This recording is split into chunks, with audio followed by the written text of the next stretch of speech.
ആർക്കെങ്കിലും എന്തെങ്കിലും ആ പ്രസംഗം കൊണ്ട് ബുദ്ധിമുട്ട് നേരിട്ടിട്ടുണ്ടെങ്കിൽ ഞാൻ ക്ഷമ ചോദിക്കുകയാണ്. ഓണം കടന്നു വരികയാണല്ലോ, ആഘോഷങ്ങൾ കടന്നു വരികയാണല്ലോ. ഈ സമയത്തിന്റെ പ്രിയപ്പെട്ടവരെ, മുസ്ലിമീങ്ങളാകുന്ന ചെറുപ്പക്കാരോട് പറയുകയാ, നമ്മുടെ സ്കൂളുകളില്, നമ്മുടെ കോളേജുകളില്, നമ്മുടെ നാടുകളില് ആഘോഷം നടക്കുമ്പോ അതിന് പങ്കിടാൻ പാടില്ല. അതിലുദ്ദേശിക്കുന്നത് ഭക്ഷണം കഴിക്കുകയോ അല്ലെങ്കിൽ ഹൈന്ദവ സഹോദരങ്ങളുമായി ബന്ധപ്പെടാൻ പാടില്ല, അതൊന്നും അല്ല പറയുന്നത്. ഞാൻ ആ ഒരു വീഡിയോയിൽ പ്രസക്തമായിട്ട് ഞാൻ ഏറ്റവും അടിവരയിട്ടുകൊണ്ട് പറഞ്ഞിരിക്കുന്നത് തട്ടം ധരിച്ചുകൊണ്ട് ഡാൻസ് കളിക്കാൻ പാടില്ല, സെറ്റ് സാരി ഉടുത്തുകൊണ്ട് ഔറത്ത് അവരുടെ ശരീരം മറക്കാതെ അങ്ങനെയുള്ള കാര്യങ്ങളിലേക്ക് പോകാൻ പാടില്ല. ഇവർ ചെയ്യുന്ന മതസൗഹാർദ്ദം കാണിക്കാൻ വേണ്ടിയില്ല, നമ്മളതാ മനസ്സിലാക്കണം. ഇതൊക്കെ റീച്ചിന് വേണ്ടിയിട്ടാണ്.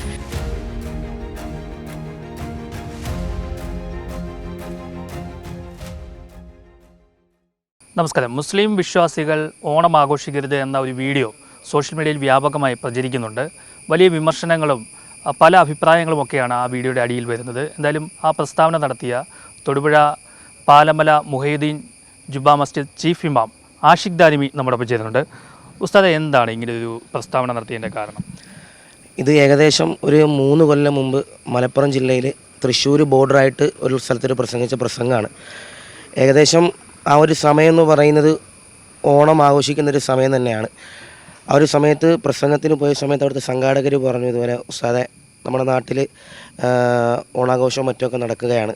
അപ്പോൾ ഇസ്ലാം മതവിശ്വാസികളോട് അതിൻ്റെ ആ ഒരു ഓണം ആഘോഷത്തിൻ്റെയും മതസൗഹാർദ്ദത്തിൻ്റെയും അതുപോലെ നമ്മുടെ പെൺകുട്ടികൾ ഡ്രസ്സ് ധരിച്ച് ചാടാൻ പോകുന്നതും തുള്ളാൻ പോകുന്നതിനെ പറ്റിയിട്ടൊക്കെ ഒന്ന് പറയണമെന്ന് ഒരു 3 കൊല്ലം മുമ്പത്തെ പ്രസംഗത്തിൽ അവിടുത്തെ സംഘാടകർ പറഞ്ഞത് പ്രകാരം പ്രസംഗിച്ച പ്രസംഗമാണ് ഇതിൻ്റെ അടിസ്ഥാനം എന്ന് പറയുന്നത്. ഇപ്പോൾ ഏകദേശം 2 ആഴ്ച മുമ്പ് ഈ ഓണവുമായി ബന്ധപ്പെട്ടുകൊണ്ട് എൻ്റെ ഇൻസ്റ്റാഗ്രാമിൽ തന്നെ എൻ്റെ കാര്യങ്ങളൊക്കെ നോക്കുന്ന ആളിത് എഡിറ്റ് ചെയ്യുകയും സ്വാഭാവികമായിട്ടും മുസ്ലിം വിശ്വാസികളോട് ഇതിനെ പറ്റിയിട്ട് ഒരു കണ്ടൻറ്റ് ആ ഒരു 3 കൊല്ലം മുമ്പത്തെ കണ്ടൻറ്റ് എന്ത് ചെയ്തു, അപ്ലോഡ് ചെയ്യുകയുണ്ടായി. പക്ഷേ അതിൻ്റെ പുറമെ നമ്മുടെ നാട്ടിലുള്ള ബ്ലോഗർമാരും മറ്റ് ഇൻഫ്ലുവൻസർമാരെല്ലാം ആ പ്രസംഗത്തിൻ്റെ ആദ്യത്തെ ഒരു 3 സെക്കൻഡോ 4 സെക്കൻഡോ മാത്രം കട്ട് ചെയ്തിട്ട് അതൊരു വർഗീയതയിലേക്ക് കടത്തുന്ന രീതിയിലേക്ക് അതിങ്ങനെ പ്രചരിപ്പിച്ചു കൊണ്ടുപോകണം. ഇപ്പോൾ എനിക്ക് ആദ്യമായും അവസാനമായും പറയാനുള്ളത്, അതിൽ ഞാൻ വ്യക്തമായിട്ട് പറയുന്നുണ്ട്, ഇസ്ലാം മതവിശ്വാസികളോടാണ് പറയുന്നത്. ഇപ്പോൾ സ്വാഭാവികമായിട്ടും ഓണം ആഘോഷിക്കരുതെന്ന് ഞാനൊരു പ്രസംഗത്തിൽ പറഞ്ഞതുകൊണ്ട് അതിലുദ്ദേശിക്കുന്നത് ഭക്ഷണം കഴിക്കുകയോ അല്ലെങ്കിൽ ഹൈന്ദവ സഹോദരങ്ങളുമായി ബന്ധപ്പെടാൻ പാടില്ല, അതൊന്നും അല്ല പറയുന്നത്. ഇപ്പോൾ എൻ്റെ സ്വദേശം ആലപ്പുഴയാണ്. ആലപ്പുഴയിൽ പുന്നപ്ര എന്ന് പറയുന്ന സ്വദേശമാണ്. ഞാൻ ഏകദേശം എൻ്റെ ചെറുപ്പത്തിലൊരു 10-12 വയസ്സ് വരെ ഞാൻ ജീവിച്ചത് എൻ്റെ വീടിൻ്റെ തൊട്ട് അയൽവക്കം ഒരു ഹൈന്ദവ സഹോദരിയാണ്. ഞാൻ അവരുടെ വീട്ടിലാണ് ഏകദേശം ഒരു 12 വയസ്സ് വരെ ഞാൻ എൻ്റെ ജീവിതം മുമ്പോട്ടുണ്ടായത്. ഞാൻ ഇപ്പോഴും അവരെ അമ്മയെന്നാണ് വിളിക്കുക, അച്ഛ എന്നാണ് ഞാൻ അവരെ വിളിക്കുക. ഞങ്ങൾ പരസ്പരം അത്രത്തോളം ബന്ധമുള്ളവരാണ് ഹൈന്ദവ സഹോദരങ്ങളായിട്ട്. ഞാൻ ആ ഒരു വീഡിയോയിൽ പ്രസക്തമായിട്ട് ഞാൻ ഏറ്റവും അടിവരയിട്ടുകൊണ്ട് പറഞ്ഞിരിക്കുന്നത് തട്ടം ധരിച്ചുകൊണ്ട് ഡാൻസ് കളിക്കാൻ പാടില്ല, അല്ലെങ്കിൽ സ്വാഭാവികമായിട്ടും നിലവിളക്ക് കൊളുത്താൻ പാടില്ല, അല്ലെങ്കിൽ സ്വാഭാവികമായിട്ടും സ്കൂൾ കോളേജുകൾ അത്തപ്പൂക്കളം മത്സരങ്ങൾ അതും ഇതൊക്കെ നടക്കുമ്പോൾ സെറ്റ് സാരി ഉടുത്തുകൊണ്ട് ഔറത്ത് അവരുടെ ശരീരം മറക്കാതെ അങ്ങനെയുള്ള കാര്യങ്ങളിലേക്ക് പോകാൻ പാടില്ല. ഇതാണ് ആ ഒരു പ്രസംഗത്തിൻ്റെ ആകത്തുകയെന്ന് പറയുന്നത്. പക്ഷേ ചില ആളുകളത് ഒരു ഒടിച്ചു മടക്കിയിട്ട് ആഷിഖ് ദാരിമി എന്ന് പറയുന്ന പ്രഭാഷകൻ വർഗീയത തുപ്പി എന്ന് പറഞ്ഞ രീതിയിൽ അതാക്കി തീർക്കുന്നത് എന്നതിന് ശ്രമം എന്നറിയില്ല. ഇപ്പോൾ ഏകദേശം 2 ആഴ്ചയുടെ എൻ്റെ മൊബൈൽ ഫോണിലേക്ക് ഭീഷണി വരെ വരുന്നുണ്ട്. ഇത് സ്വാഭാവികമായിട്ടും നല്ലൊരു രീതിയിൽ ഇതൊന്ന് അവസാനിപ്പിക്കണമെന്ന് ആഗ്രഹിക്കുന്ന ആളുകളായിരുന്നെങ്കിൽ സ്വാഭാവികമായിട്ടും അവരുടെ സ്വന്തം ഐഡൻറ്റിറ്റി വെളിപ്പെടുത്തിയിട്ട് എന്നെ ഫോൺ വിളിച്ചേനെ. ഇപ്പോൾ ഏകദേശം വെള്ളിയാഴ്ച ദിവസം രാത്രി ഒരു 9 മണിക്ക് എൻ്റെ ഫോണിലേക്ക് സ്പെഷ്യൽ ബ്രാഞ്ചിൽ നിന്നാന്ന് പറഞ്ഞ ഐസക് എന്ന് പറയുന്ന ഒരാളെന്നെ വിളിച്ചു. സ്വാഭാവികമായിട്ടും എനിക്കെതിരെ ഒരാൾ പരാതി തന്നിട്ടുണ്ടെന്ന് പറയുകയും ഞാൻ ആ ഐസക് എന്ന് പറയുന്ന സാറിനോട്, സാർ ആരാണ് എനിക്കെതിരെ പരാതി തന്നത്? കാരണം എനിക്ക് ഇതിനു മുമ്പും സ്വാഭാവികമായിട്ടും പ്രസംഗിച്ചിട്ട് പലരും എനിക്കെതിരെ പരാതി കൊടുത്തിട്ടുണ്ട്. ഇസ്ലാമിക വിശ്വാസികൾ തന്നെ പരാതികൾ എന്തെങ്കിലുമൊക്കെ അടിസ്ഥാനത്തിന് പുറമെ സ്വാഭാവികമായിട്ടും വൈരാഗ്യത്തിലൊക്കെ പ്രകാരം നമ്മൾ സ്വാഭാവികമായിട്ടും ആദ്യം തന്നെ നമ്മൾ പറയുന്നത് ഇസ്ലാം വിശ്വാസികളോടാണ്. ആദ്യം തന്നെ നമ്മൾ പറയുന്നുണ്ട്, എന്ത് വിഷയം പറഞ്ഞാൽ ഇസ്ലാം വിശ്വാസികളോടാണ്. കാരണം ഇസ്ലാമിൻ്റെ ഒരു കൺസെപ്റ്റാണ് നമ്മൾ പറയുന്നത്. കാരണം ഞാനൊരു മതപ്രഭാഷകനാണ്, ഞാനൊരു മതപണ്ഡിതനാണ്, ഞാനൊരു പള്ളിയിൽ ജോലി ചെയ്യുന്ന ഒരാളാണ്. അപ്പോൾ സ്വാഭാവികമായിട്ട് ഞാൻ പറയുന്നത് ഇസ്ലാം മത വിശ്വാസികളോടാണ്. അവർക്കും പിന്നെ സ്വാഭാവികമായിട്ടും എനിക്കെതിരെ വന്ന് തെറി പറയുന്നതിൽ ഏകദേശം ഒരു 90% ആളുകളും ഹൈന്ദവ സഹോദരങ്ങളല്ല, ക്രൈസ്തവ സഹോദരങ്ങളല്ല, മുസ്ലിം സഹോദരങ്ങളാണ്. പക്ഷേ എനിക്കിപ്പോഴും അന്നും ഇന്നും ഒന്നും പറയാനുള്ളത്, ഈ മുസ്ലിം സഹോദരങ്ങളെന്ന് പറയുന്ന ആൾ ഇസ്ലാമിൻ്റെ ആ ഒരു കൺസെപ്റ്റ് മനസ്സിലാക്കണില്ല. നമ്മളിപ്പോഴും പറയുന്നത് ഇപ്പോൾ ഇന്നലെ എനിക്ക് പ്രസംഗം കൊടകിലായിരുന്നു.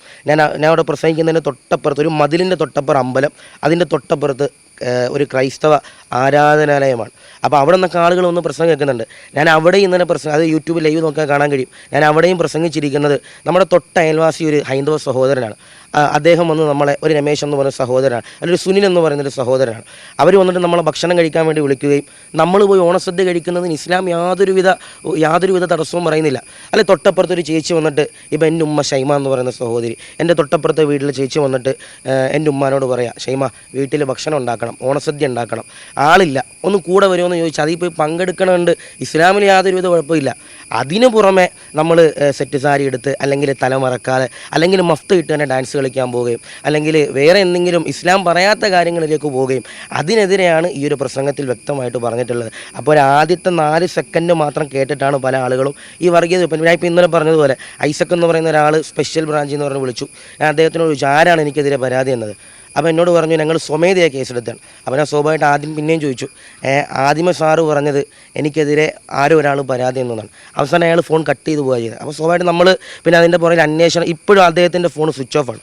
ഞാനും എൻ്റെ വണ്ടി ഓടിക്കുന്ന കുട്ടികളൊക്കെ അദ്ദേഹത്തെ 2 ദിവസമായിട്ട് വിളിക്കുകയാണ്. ഇതിൻ്റെ ഒരു നിജസ്ഥിതി അറിയണം. പക്ഷേ 2 ദിവസമായിട്ട് ഒരു പോലീസ് ഓഫീസറാണെന്ന് പറഞ്ഞ് വിളിച്ച ഒരാൾ ഫോൺ സ്വിച്ച് ഓഫ് ചെയ്ത് വെക്കണമെങ്കിൽ അതിനർത്ഥം നമുക്ക് മനസ്സിലാക്കാൻ കഴിയും. ഞാനതിൻ്റെ ഒരു എന്നെ എത്രയോ ഭീഷണി വന്നു. എൻ്റെ വണ്ടിക്ക് കല്ലെറിയുമെന്ന് പറഞ്ഞവരുണ്ട്, അല്ലെങ്കിൽ എന്നെ ആക്രമിക്കുമെന്ന് പറഞ്ഞവരുണ്ട്. ഇപ്പോൾ ഇന്നലെ രാത്രി ഒരു 10 മണിക്ക് വേറൊരു സഹോദരൻ ഗൾഫിൽ നിന്ന് വിളിച്ചിട്ട് ഭയങ്കര ഭീഷണിയാണ്. ഇവരൊന്നും ഈ 3 സെക്കൻഡിൻ്റെ അപ്പുറത്തേക്ക് ഈ പ്രസംഗം അവർ നോക്കണില്ല. അല്ലെങ്കിൽ യൂട്യൂബിൽ അതിനെപ്പറ്റി ഒന്ന് നോക്കിക്കഴിഞ്ഞാൽ ബാക്കി പ്രസംഗം അറിയാൻ കഴിയും. ഇതൊന്നും നോക്കാതെ ആദ്യത്തെ ഒരു 3 സെക്കൻഡ്, ആ ഒരു 3 സെക്കൻഡിൽ പറയുന്നത് ഇത് തന്നെയാണ്, ഞാൻ വ്യക്തമായിട്ട് ഓണം ആഘോഷിക്കാൻ പാടില്ല എന്ന് ഞാൻ പറയുന്നുണ്ട്. പക്ഷേ അതിൻ്റെ അപ്പുറത്തേക്ക് സ്വാഭാവികമായിട്ട് ഇപ്പം ചില ഓൺലൈൻ മീഡിയകളൊക്കെ നമ്മളിപ്പോൾ സ്വാഭാവികമായിട്ട് നമുക്ക് കാണാൻ കഴിയും. ഏതെങ്കിലും ഒരു ഫേമസ് ആയിട്ടുള്ള ഒരാൾ എന്തെങ്കിലും പറഞ്ഞു കഴിഞ്ഞാൽ അതിനെ വളച്ചൊടിച്ചിട്ട് തംബ്നെയിൽ ക്രിയേറ്റ് ചെയ്തിട്ട് ഇന്നത്തെ കാലഘട്ടത്തിൽ അത് മറിച്ച് വിൽക്കുന്ന ഒരു കാലഘട്ടമാണ്. ആ ഒരു കാലഘട്ടത്തിലാണ് ഞാൻ ഈ പ്രസംഗം പറഞ്ഞിരിക്കുന്നത് എന്നെനിക്ക് 100% ഉറപ്പുണ്ട്. പിന്നെ ഏകദേശം ഒരു 3 കൊല്ലം മുമ്പ് പറഞ്ഞ പ്രസംഗം 3 കൊല്ലം മുമ്പ് സ്വാഭാവികമായിട്ടും സോഷ്യൽ മീഡിയ ഇത്രയും റീച്ചല്ല. 3 കൊല്ലം കഴിഞ്ഞപ്പോൾ സോഷ്യൽ മീഡിയ ഇച്ചിരി റീച്ചായി. അപ്പോൾ സ്വാഭാവികമായിട്ടും ഈ ഒരു സമയത്ത് എങ്ങനെയൊക്കെ ഇപ്പോൾ ആഷിഖ് ദാരിമി എന്ന് പറയുന്ന ഒരു പ്രഭാഷകനെ എങ്ങനെയൊക്കെ ഒരു വർഗീയത ചുമക്കുന്ന ഒരാളാക്കാം എന്ന രീതിയിലേക്ക് ഇന്ന് ആളുകൾ പോവാണ്. അതിനെനിക്ക് സങ്കടമുണ്ട്. കാരണം നമ്മൾ പറഞ്ഞത് വേറൊരു രീതിയിലാണ്, പക്ഷേ അത് ആളുകൾ കണ്ടെത്തിയത്. പക്ഷേ ഇപ്പോഴും അതിൻ്റെ ഇടയിൽ കമൻറ്റ് നോക്കിയാൽ കാണാൻ കഴിയും, അതിനെ സപ്പോർട്ട് ചെയ്യുന്ന ആളുകളുണ്ട്, സപ്പോർട്ട് ചെയ്യുന്ന ഹൈന്ദവ സഹോദരങ്ങളുണ്ട്, സപ്പോർട്ട് ചെയ്യുന്ന ആളുകളുണ്ട്. ഇപ്പോൾ നമുക്ക് സ്വാഭാവികമായിട്ടും ഈ വർഷത്തെ ഓണം നമ്മൾ നോക്കിക്കഴിഞ്ഞാൽ നമുക്ക് മനസ്സിലാക്കാൻ കഴിയും, ഏറ്റവും കൂടുതൽ ഹിറ്റായിട്ടുള്ള റീലുകളെല്ലാം മുസ്ലിം കുട്ടികളുടെയാണ്, മുസ്ലിം പെൺകുട്ടികളുടെയാണ്. ഇപ്പോൾ തൊട്ടടുത്ത് നമ്മുടെ ഈ തൊടുപുഴയുടെ പരിസരത്ത് ഒരുപാട് കോളേജുകളുണ്ട്. പിന്നെ കുറേ ആളുകൾ ഞാൻ ആ പ്രസംഗിച്ച ക്ലിപ്പ് എടുത്ത് വെച്ചിട്ട് എന്നോടൊരു വൈരാഗ്യ ബുദ്ധി എന്നുള്ള രീതിയിൽ സ്വാഭാവികമായിട്ടും ഞങ്ങൾ ഡാൻസ് കളിച്ചിട്ട് ഉസ്താദെ അടങ്ങൂ എന്ന രീതിയിലൊക്കെ വീഡിയോ ഇറക്കുന്നുണ്ട്. ഞാൻ നഷ്ടം എനിക്കല്ല, എനിക്കത്ര പേരാണ്. ഞാനൊരു മതപണ്ഡിതനാണ്, ഞാനൊരു പ്രസംഗത്തിന് ദീനീ ദേവത്തിന് പോകുന്ന ഒരാളാണ്, ഞാനൊരു പള്ളിയിൽ സേവനം ചെയ്യുന്ന ഒരു ഇമാമാണ്. ഞാൻ പള്ളിയിലും പറയാറുണ്ട്, സദസ്സുകളിലും പറയാറുണ്ട്, നിങ്ങൾ ഹൈന്ദവ സഹോദരങ്ങൾ സ്നേഹിക്കണം. ഇപ്പം ഞാനൊക്കെ സ്കൂളിൽ പഠിക്കുന്ന സമയത്താണ്, ഇപ്പോഴാണെങ്കിലും എനിക്ക് ഒരുപാട് ഹൈന്ദവ സഹോദരങ്ങളുണ്ട്. എന്നെ വണ്ടി ഓടിക്കാൻ വേണ്ടി ഹൈന്ദവ സഹോദരങ്ങൾ വരാറുണ്ട്. അതിലൊന്നും നമുക്ക് പ്രശ്നമോ പ്രയാസമോ ഒന്നുമില്ല. ഇപ്പോൾ കഴിഞ്ഞ ഒരു 2 മാസം മുമ്പ് എൻ്റെ അനുജത്തിയുടെ കല്യാണം നടന്ന സമയത്ത് എൻ്റെ വീടെന്ന് പറഞ്ഞാൽ പുന്നപ്രയാണ്. പുന്നപ്രയിൽ ആ ഒരു ഏരിയയിൽ എൻ്റെ വീട് മാത്രമേ മുസ്ലിം വീടുണ്ടാവും. തൊട്ടപ്പുറത്ത് സഹോദരിമാരെല്ലാം ഹൈന്ദവ സഹോദരികളാണ്. തൊട്ട് ഇടത്തെ സൈഡിൽ കാണുന്ന വീട് ക്രൈസ്തവ സഹോദരങ്ങളാണ്. അവർക്കും ഞങ്ങൾക്കൊന്നും ആർക്കും പ്രയാസവും പ്രശ്നമൊന്നുമില്ല. ഇപ്പോഴും ഞങ്ങളുടെ വീടിൻ്റെ തൊട്ടടുത്തുള്ള ഒരു അമ്പലമുണ്ട്, അവിടെ നിന്ന് വീട്ടിൽ പിരിവിന് വരാറുണ്ട്. എൻ്റെ വാപ്പ ഉള്ളതുപോലെ 50-100 ഇപ്പോഴും കൊടുക്കാറുണ്ട്. നമ്മളത് കൊടുക്കണ്ട, ഇല്ല മതസൗഹാർദ്ദം വേണ്ടെന്നൊന്നും പറയണില്ല. പക്ഷേ ഇസ്ലാമിൻ്റെ ആദർശം എന്ന് പറയുന്നത് ഒരു പരിധി വിട്ടിട്ട് എന്ത് ചെയ്യാൻ പാടില്ല, ഒന്നിനും പോകാൻ പാടില്ല. ആ പരിധി എന്ന് പറയുന്നത് എന്താ? ഡാൻസ് കളി. ഇപ്പോൾ സ്വാഭാവികമായിട്ട് ഇപ്പോൾ ഇന്നലെ മുതലുള്ള ഒരു ഫേസ്ബുക്ക് വീക്ഷിക്കുന്ന ഒരാളാണെങ്കിൽ, ഇൻസ്റ്റാഗ്രാം വീക്ഷിക്കുന്ന ഒരാളാണെങ്കിൽ ഇന്നലെ മുതലുള്ള വീഡിയോകൾ കണ്ടാൽ മനസ്സിലാവും എല്ലാവരും തലകുനിക്കുകയാണ്. നമ്മുടെ പെൺകുട്ടികളെ ഡാൻസും പേക്കും എല്ലാം വേണം. വേണ്ട, നമ്മളൊക്കെ കോളേജിൽ പഠിച്ചിട്ടുണ്ട്. ഞാൻ BA സോഷ്യോളജി പഠിച്ച ഒരാളാണ്. ഞാൻ കോഴിക്കോട് കോളേജിൽ പഠിച്ച ഒരാളാണ്. പക്ഷേ എല്ലാത്തിനും ഒരു ലിമിറ്റ് വേണം. ലിമിറ്റ് വിട്ട് പിന്നെ ഞാൻ അന്ന് നിന്നൊന്നും പറഞ്ഞു, ഇതൊക്കെ മുസ്ലിം സഹോദരിമാരോടാണ് പറയുന്നത്. ഹൈന്ദവ സഹോദരന്മാർ അവർക്ക് എന്തുവാകാം, കാരണം അവർക്ക് അവരുടെ മതത്തിൻ്റെ ആചാരങ്ങളുണ്ട്, അതിനുള്ള നിബന്ധനകളുണ്ട്. ക്രൈസ്തവ സഹോദരങ്ങൾക്കും സഹോദരിമാർക്കും അവർക്കുള്ള നിബന്ധനകളും എല്ലാവിധ മാമൂലുകളും ഉണ്ട്. പക്ഷേ ഞാൻ പറഞ്ഞത് ആരോടാ? മുസ്ലിം സഹോദരിമാരോടും മുസ്ലിം സഹോദരങ്ങളോട്. പിന്നെ ചില ആളുകൾ ഇപ്പം ഇന്നലെയൊക്കെ ആയിട്ട് കമൻറ്റ് ചെയ്യുന്നുണ്ട്, ഉസ്താദെ സ്ത്രീകൾക്ക് മാത്രമാണ് ഈ പ്രശ്നം. ഒരിക്കലല്ല, മുസ്ലിം സഹോദരങ്ങൾക്കും ഇത് പ്രശ്നം തന്നെയാണ്. നമ്മൾ ഒരു ലിമിറ്റ് വിട്ടിട്ട് ഈ ഒരു ആഘോഷത്തിലേക്ക് കടന്നു പോകുമ്പോൾ അതൊരു പ്രയാസം. നിങ്ങൾ പായസം കുടിക്കുകയോ നിങ്ങൾ സദ്യ കഴിക്കുകയോ ഞാനും അരവണ കഴിച്ചിട്ട് ഒരാളാണ്. ഞാൻ സ്കൂളിൽ പഠിക്കുന്ന സമയത്ത് അരവണ കൊണ്ടുപോയി നമ്മൾ ബിസ്മില്ലിട്ട് അരവണ കഴിച്ച ആളാണ് ഞാനും. ഇല്ലെന്നൊരിക്കലും നമുക്ക് പറയാൻ കഴിയില്ല. പക്ഷേ ഇതിനൊന്ന് വളച്ചൊടിക്കണം, ആശികധാരമിക്കെതിരെ എന്തെങ്കിലുമൊക്കെ ഉണ്ടാക്കണം, പിന്നെ റീച്ചിന് വേണ്ടിയിട്ടാണ്. ഇല്ലെന്നൊരിക്കലും പറയാൻ കഴിയില്ല. പല ആളുകളും ഇപ്പം എനിക്കൊരു 150-160 വീഡിയോകൾ എൻ്റെ ഫോണിൽ ഇപ്പോൾ സ്റ്റോർ ആയിട്ടുണ്ടാവും. എനിക്ക് പലരും അയച്ചു തന്നിട്ടുള്ള, ഇപ്പോൾ സ്വാഭാവികമായിട്ടും ഞാനീ മേഖല നിൽക്കുന്നുണ്ട്, എനിക്ക് ഡേറ്റ് കറക്റ്റ് ചെയ്യുന്ന കുട്ടികളുണ്ട്. അപ്പോൾ ഇവരൊക്കെ ഇത് കാണുമ്പോൾ, അല്ലെങ്കിൽ എൻ്റെ വീട്ടുകാർ കാണുമ്പോൾ എനിക്കിത് അയച്ചു തരാറുണ്ട്. ഞാൻ ഈ 160-170 വീഡിയോ കാണുമ്പോൾ സ്വാഭാവികം ഞാൻ എന്ത് ചെയ്യും, ഞാൻ ഈ സോഷ്യൽ മീഡിയ ഒക്കെ നോക്കുന്ന ഒരാളാണ്. ഞാനിത് കയറി നോക്കുന്ന സമയത്ത് നമുക്ക് കാണാൻ കഴിയുന്നത് ബാക്കിയുള്ളൊരു വീഡിയോക്ക് റീച്ചില്ല, ഇതിന് മാത്രം റീച്ചാണ്. ചില മുസ്ലിം പെൺകുട്ടികൾ തന്നെ ബ്ലോഗർമാരായിട്ട് ഇറങ്ങിയിട്ട് ഉസ്താദ്മാരെ തേജോവധം ചെയ്യണം, അവർ പറയുന്ന കാര്യങ്ങൾക്കെതിരെ പറഞ്ഞാൽ ഇപ്പോൾ സ്വാഭാവികമാണ്. ഇപ്പോൾ ഇസ്ലാമിക പണ്ഡിതന്മാരെ എങ്ങനെയെങ്കിലുമൊക്കെ നമുക്കൊന്ന് താർവാറാക്കണം, നമ്മളൊന്ന് അടിച്ച് താഴ്ത്തണം എന്നുള്ള ലക്ഷ്യം വെച്ചിട്ട് പല പെൺകുട്ടികളും, ഇസ്ലാമിക പെൺകുട്ടികൾ, ഹൈന്ദവ സഹോദരികളല്ല, ഏറ്റവും കൂടുതൽ വരുന്നത് ഇസ്ലാമിക പെൺകുട്ടികളാണ്. ഇവർ വന്നിട്ട് നമ്മളോടെന്തോ വാശി പോലെ അല്ലെങ്കിൽ നമ്മളെ ഒരു കോമാളിയാക്കുന്ന രീതിയിൽ വീഡിയോ എടുത്തിട്ട് അത് ഇൻസ്റ്റഗ്രാമിൽ ഇടുമ്പോൾ സ്വാഭാവികമായിട്ടും അതൊന്നും ഇവർ ചെയ്യുന്ന മതസൗഹാർദ്ദം കാണിക്കാൻ വേണ്ടിയില്ല, നമ്മളതാ മനസ്സിലാക്കണം. ഇതൊക്കെ റീച്ചിന് വേണ്ടിയിട്ടാണ് ആളുകൾ ചെയ്യുന്നത്. എൻ്റെ വീഡിയോ ചെയ്തിട്ട് തന്നെ പല ആൾക്കും 10 ലക്ഷവും 15 ലക്ഷവും 20 ലക്ഷം വ്യൂ കിട്ടുന്നുണ്ട്. എൻ്റെ വീഡിയോക്ക് മാത്രമാണ് കിട്ടിയിരിക്കണം. അപ്പോൾ എങ്ങനെയെങ്കിലും റീച്ച് ഉണ്ടാക്കണം. ഇന്നിപ്പോൾ ഞാൻ വരുന്നത് വഴി കൊടകിൽ നിന്ന് വരുന്നത് എൻ്റെ ഫോണിൽ ഒരു 3-4 വീഡിയോ ഇന്ന് രാവിലെ ഏതോ കുട്ടികൾ ചെയ്തത് ഇങ്ങനെ ചെയ്യും. ഞാൻ പറഞ്ഞത് എനിക്കൊരു നഷ്ടം. ഞാൻ പറയാനുള്ളത് പറഞ്ഞത് അത് മുസ്ലിം വിശ്വാസികളോട് മാത്രമാണ്. നമ്മുടെ ഒരു പ്രബോധന ജോലി എന്ന് ഞാൻ ഒരിക്കലും ഇത് പറയില്ല. ഒരു ദീനീ ദഅവത്തിൻ്റെ ദീനീ സേവനത്തിൻ്റെ ഭാഗമായിട്ട് ഞാൻ പ്രസംഗിച്ചൊരു പ്രസംഗമാണ്. അത് വളച്ചൊടിച്ച് ഇനി ഞാൻ പറയും, സ്വാഭാവികമായിട്ടും എനിക്കിത് ഇപ്പോഴും ഒന്നും ഏറ്റിട്ടില്ല. കാരണം ഞാനിപ്പോഴും പ്രസംഗത്തിന് പോകുന്നുണ്ട്, ഞാൻ പള്ളി ജോലി ചെയ്യുന്നുണ്ട്, ഞാനിപ്പം വരുന്നത് വഴി എന്നെ ഇത് കണ്ടിട്ട് ഹൈന്ദവ സഹോദരങ്ങൾ വിളിക്കുന്നുണ്ട്. ഇല്ലാന്നൊന്നും ഒരിക്കലും ഞാൻ പറയണില്ല. എൻ്റെ കൂടെ പഠിച്ച സ്കൂളിലെ കുട്ടികൾ ഞങ്ങളുടെ ഗ്രൂപ്പിലൊക്കെ ഇത് ചർച്ചയാണ്. ആഷിഖ് അങ്ങനെ പറഞ്ഞു ഇങ്ങനെ പറഞ്ഞു, അതൊക്കെ ഒരു തമാശ രീതിയിൽ എല്ലാവരും കൂടി എടുത്തിട്ട് ഇപ്പോഴും എന്നെ വിളിക്കുന്നുണ്ട്. അതൊന്നും പ്രയാസമുള്ള കാര്യമൊന്നുമില്ല. നമ്മൾ പറയാനുള്ളത് പറയുന്നുണ്ട്, അനുസരിക്കേണ്ടവർക്ക് അനുസരിക്കാം. ഇസ്ലാമിലൊരു തത്വമുണ്ട്, മുസ്ലിമായി ജീവിക്കാനും മുസ്ലിമായി മരിക്കാനും ഇത്തിരി പ്രയാസമാണ്. ഒരാദർശം. ഇപ്പോൾ ആഷിഖ് എന്നാണ് പേര്, പക്ഷേ ഞാൻ കഞ്ചാവടിക്കുന്ന ഒരാളാണെങ്കിൽ എൻ്റെ പേര് കൊണ്ട് കാര്യമില്ല. അല്ല, ആഷിഖ് എന്നാണ് പേര്, ഞാനൊരു കള്ളുകൂടിയനാണെങ്കിൽ അത് ഇസ്ലാമിൽ ഒരിക്കലും അനുവദിക്കണില്ല. അതൊരു മുസ്ലിം നാമധാരി മാത്രമാണ്. അപ്പോൾ നമ്മളിവിടെ ആകത്തുകയായി പറയുന്നത്, നിങ്ങൾ ഹൈന്ദവ സഹോദരങ്ങൾ ബഹുമാനിക്കണം, നിങ്ങൾ അവരുടെ വീട്ടിൽ പോയി പായസം കുടിക്കണം, അവർ അരവണ കൊണ്ട് തരുമ്പോൾ കുടിക്കണം, ഇല്ലയെന്നൊന്നും ഒരാളും പറയണില്ല. അല്ലെങ്കിൽ ഇപ്പോൾ സ്വാഭാവികമായിട്ട് ഇപ്പോൾ എൻ്റെ വാപ്പാക്ക് ഒരു വർഷം മുമ്പ് സ്ട്രോക്ക് വന്നപ്പോൾ എൻ്റെ വാപ്പാക്ക് ബ്ലഡും കാര്യങ്ങളൊക്കെ കൊടുക്കാൻ വേണ്ടി വന്ന് അയൽവാസിയായ ഒരു ഹൈന്ദവ സഹോദരനാണ്, ഒരു മെഡിക്കൽ റെപ്പിൽ ജോലി ചെയ്യുന്ന ഒരു വിഷ്ണു എന്ന് പറയുന്ന സഹോദരൻ വന്നിട്ടാണ് ബ്ലഡ് കൊടുത്തത്. അല്ലേ, ആ സമയത്ത് നമ്മൾ ആരും പറഞ്ഞിട്ടില്ല. അല്ലെങ്കിൽ ഞാൻ തന്നെ എത്രയോ വട്ടം ബ്ലഡ് മെഡിക്കൽ കോളേജ് കൊടുത്തിട്ടുണ്ട്. ഇവിടെ നിന്ന് ആരും അതൊക്കെ ഒരു മതസൗഹാർദ്ദമാണ്, സ്നേഹമാണ്. അവരുടെ വീട്ടിൽ പോയി ഭക്ഷണം കഴിക്കുന്നതും വെള്ളം കുടിക്കുന്നതും അവർക്ക് വേണ്ട കാര്യങ്ങൾ ചെയ്തു കൊടുക്കലും. ഇപ്പം എൻ്റെ വണ്ടിയിൽ തന്നെ എത്രയോ പ്രയാസം, നമ്മുടെ വീടിൻ്റെ അടുത്തൊക്കെ എന്തെങ്കിലുമൊക്കെ ഹോസ്പിറ്റൽ കേസൊക്കെ വരുമ്പോൾ ആംബുലൻസ് കിട്ടാത്തതിനും എൻ്റെ വണ്ടിയിൽ തന്നെ എത്രയോ വട്ടം ആളുകളെ കയറ്റി, ഹൈന്ദവ സഹോദരങ്ങളെ ക്രൈസ്തവ ഞാൻ കയറ്റിക്കൊണ്ട് ഹോസ്പിറ്റലിൽ പോയിട്ടുണ്ട്. അതൊക്കെ ഒരു സ്നേഹമാണ്, അതൊക്കെ ഒരു സൗഹാർദ്ദമാണ്. പക്ഷേ അതിൻ്റെ അപ്പുറം ഈ ഓണം വരുമ്പോൾ മാത്രം നമ്മുടെ മുസ്ലിം പെൺകുട്ടികൾ, ഞാൻ ഇപ്പോഴും പറയാം, മുസ്ലിം പെൺകുട്ടികൾ ഈ തട്ട് ഇപ്പം നമ്മൾ 2 ദിവസം മുമ്പ് വീഡിയോ നോക്കിയാൽ മതി, ഏറ്റവും കൂടുതൽ റീച്ച് അവർക്കാണ്. ഇപ്പം ഞാനിപ്പോൾ ഇങ്ങോട്ട് വരുന്നത് വഴി 2-3 പേരൊക്കെ വീഡിയോ ഇതിനെതിരെ വീണ്ടും ചെയ്തിട്ടുണ്ട്. കാരണം എന്താണ് നമ്മുടെ തലമുറയുടെ പോക്ക് എങ്ങോട്ടാണ്. നമ്മൾ എല്ലാം ആഘോഷിക്കണം വേണ്ടെന്നല്ല, നമ്മൾ ലിമിറ്റ് വിട്ട് എന്താഘോഷിച്ചാലും അതൊരു പ്രയാസമാണ്. അപ്പോൾ എനിക്ക് ആകത്തുകയായിട്ട് പറയാനുള്ളത്, നമ്മൾ സൗഹാർദ്ദം എപ്പോഴും കാത്തു സൂക്ഷിക്കണം. കാരണം വെള്ളപ്പൊക്കം വന്നു, പ്രളയം വന്നു, ഇപ്പോൾ ഉരുൾപൊട്ടൽ വന്നു. ഞാനൊക്കെ ആ ഉരുൾപൊട്ടൽ നടന്ന സമയത്ത് ഒരാഴ്ച കഴിഞ്ഞപ്പോൾ ഞാൻ അവിടെ പോയി കണ്ടതാണ്. നമ്മുടെ വയനാട് ജില്ലയിൽ ചൂരൽമലയിൽ ഉരുൾപൊട്ടിയപ്പോൾ ഞാൻ അതിൻ്റെ മുകളിൽ കയറിപ്പോയ ഒരാളാണ്. നമ്മളവിടെയൊക്കെ കാണേണ്ടത്, സ്വാഭാവികമായിട്ട് ഞാൻ അവിടെ നിൽക്കുന്ന സമയത്ത് ഒരു ഹൈന്ദവ സഹോദരൻ ഓടി വന്ന് എൻ്റെ കൈ പിടിച്ചിട്ട് പറഞ്ഞു, ഉസ്താദേ എനിക്ക് നിങ്ങൾ അറിയില്ല, ഞാൻ നിങ്ങൾ വന്നത് കണ്ട് ഞങ്ങൾ വന്നത് ഉസ്താദെ. നിങ്ങൾ ഏത് ദൈവത്തോടാണോ ആരാധിക്കുന്നത് അവരോട് നിങ്ങൾ ഞങ്ങൾക്ക് വേണ്ടി ഒന്ന് പ്രാർത്ഥിക്കണം. കാരണം എനിക്ക് ഏകദേശം ഒരു മാസം 2 ലക്ഷം രൂപ വരുമാനമുള്ള ഒരു റിസോർട്ട് ഉണ്ടായിരുന്നു ഉസ്താദെ. ഒരു ഹൈന്ദവ സഹോദരനെ പറയണേ, അതെല്ലാം നശിഞ്ഞു പൊളിഞ്ഞുപോയി. ഞാനിപ്പോൾ സർക്കാർ തരുന്ന ആ വാടകത്തുക കൊണ്ടാണ്, ആ കിറ്റ് കൊണ്ടാണ് ഞാൻ ജീവിക്കുന്നതെന്നൊരു പാവപ്പെട്ട ഹൈന്ദവ സഹോദരൻ നമ്മുടെ കൈപിടിച്ച് പറയുമ്പോൾ അയാൾ പറയുന്നുണ്ട്, ഉസ്താദെ ഞങ്ങൾ ഈ ഉരുൾപൊട്ടിയപ്പോൾ ഈ പാറക്കെട്ടുകൾ വീണത് എൻ്റെ വീടിൻ്റെ വാതിക്കൽ കൂടെയാണ് വീണത്. ഞാൻ ഡ്രസ്സ് പോലും ഇടാതെ ഒരു തോർത്തും കൊണ്ട് കൊടുത്തിട്ട് ഉസ്താദെ ഞാൻ മുകളിലോട്ട് ഓടിക്കേറിയത്. അതുകൊണ്ടാണ് ഞാൻ രക്ഷപ്പെട്ടത്.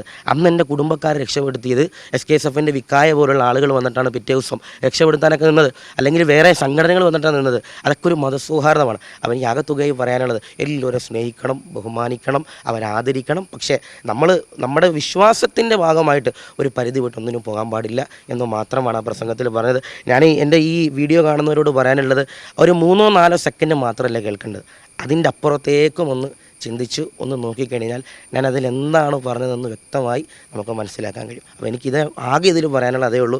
അല്ലെങ്കിൽ തെറ്റിദ്ധരിച്ചവരോട് ഞാൻ ഇനി ക്ഷമ പറയണമെങ്കിൽ ക്ഷമ പറയാം. കാരണം വേറെ ഒന്നല്ല, അത് തെറ്റിദ്ധരിച്ചവരോടാണ്. കാരണം മനഃപൂർവ്വം എന്നെ ഒരു വർഗീയവാദിയാക്കാൻ തീരുമാനിച്ചവരോട് എനിക്ക് യാതൊരുവിധ ക്ഷമാപണവും ഇല്ല, അവരോട് എനിക്ക് യാതൊരുവിധ സന്ധിയില്ല. അല്ല, സ്വാഭാവികമായിട്ടും ഉസ്താദിൻ്റെ പ്രസംഗം ഇത്രയും നാൾ കേട്ടിട്ട് ഉസ്താദ് അങ്ങനെയാണോ പറഞ്ഞത്, ഉസ്താദ് ഒരിക്കലും അങ്ങനെ ചിന്തിക്കാൻ പാടില്ല. കാരണം ആ 3 സെക്കൻഡിന് പുറമെ എന്നാണ് ഞാൻ വ്യക്തമായി പറയുന്നുണ്ട്, നമ്മുടെ സഹോദരങ്ങളെ ചേർത്തു പിടിക്കണം.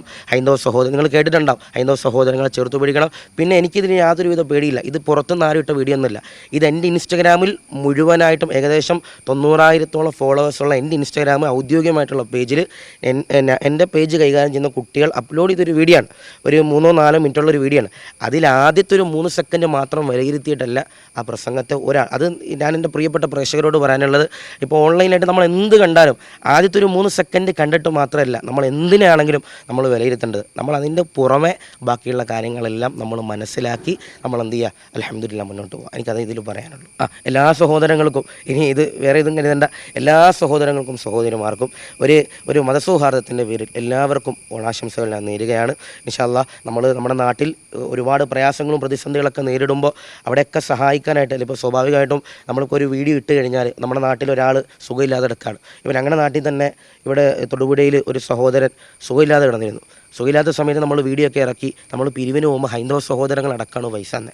അപ്പം ഈ സഹായം ചാരിറ്റി ആണെങ്കിൽ എന്ത് മേഖലയാണെങ്കിലും എല്ലാവരും ഒരുമിച്ച് നിന്നാലല്ലേ നമ്മൾ മുമ്പോട്ട് പോകത്തുള്ളൂ. അല്ലെ, കേരളം എന്ന് പറയുന്ന നാട് മതസൗഹാർദ്ദത്തിൻ്റെ, ഇപ്പോൾ ഞാൻ സ്വാഭാവികമായിട്ടും പ്രഭാഷകൻ എന്ന രീതിയിൽ ഞാൻ പല സ്ഥലങ്ങളിലും പോകാറുണ്ട്.